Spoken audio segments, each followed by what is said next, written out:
Gustog anak ang akong bana. Apan haguan ko mag-ana-ana.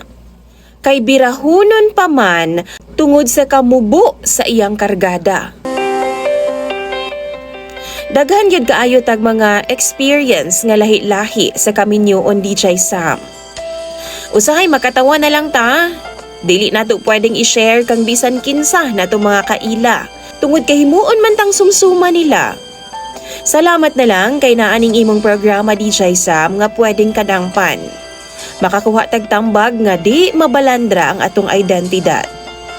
Tawagan na lang ko sa pangalang ni Nef. 32 anyos pa ko DJ Sam. Minyo na ko og wa pamigigasahan og anak sa akong bana. 7 na mi katuig nga minyo DJ Sam. Ug gusto na gid kaayo namo, pero unsaon taman nga wa pa man gyud gihatag sa kahitasan. Actually, gikapuya na pud ko DJ Sam og ana-ana sa akong bana. Hasul kaayo. Tambukon day ning akong bana DJ Sam og kabaw mo. Matag higayon nga mag-ana-ana ming duha mapungot gyud ko. Kay kinahanglan pa man birahon ang iyang tabadidoy. Aron lang jud nga mugawas og mutoy hakaw. Kay hasta mang yung mubua. Dugangan pas iyang katambok. Samot, binatunon gyud kaayo. Ang tinuod DJ Sam tungod sa katambok sa iyang tiyan, di na gyud intawon ni moabot sa akong buna-buna. Mao na nga pag manghagit na siya, baliwalaon na lang nako kay samok. Hasulan ko, di mangyapon ko malipay. Napainigdatog niya DJ Sam nga mura in taon kong nagpasan og isa ka sako rami nga kupras.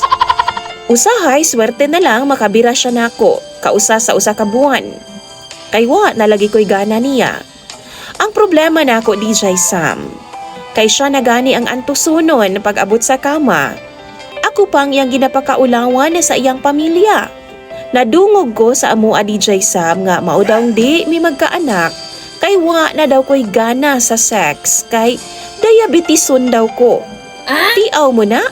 Pag-abot sa iyang mga kaila og pamilya, ako ang dunay problema. Nabala ka pud daw ng akong mama DJ Sam diyang niabot na nga balita sa ilaha kay nganong magka-diabetes man daw ko, nga bata pa daw ko. Isa pa sayo daw sila, nga gaamping daw ko sa akong diet. Gi-explain ako kang mama ang tanan, apan ingon si mama, sagdaan na lang daw na ako akong bana.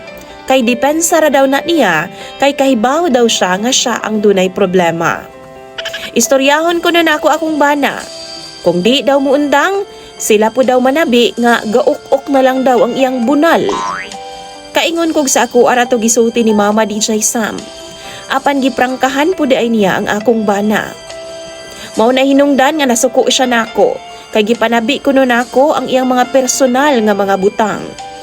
DJ Sam, 2 ka buwan na nga wa ko gitinggan sa akong bana. Wa na ko niya ginapansin, pero gauli man gyapon siya sa mua. Suko gid siya nako kay iskandalosa daw kuno ko. Bisan iyang bunal ako daw ginamarites. Kang mama ra manggod ba? Nangayo kog sorry sa iya DJ Sam, apan wa niya dawata. Sports lang mi karon duha. Total wa naman po daw mi ana-ana. Wa man gyapon daw importante sa mong kaminyoon. Bisan ani akong bana DJ Sam, pero love ko ni. Bisan birahunon pa ning iyahang sili, pero nakahalang pud baya ni? Mingawon pud ko.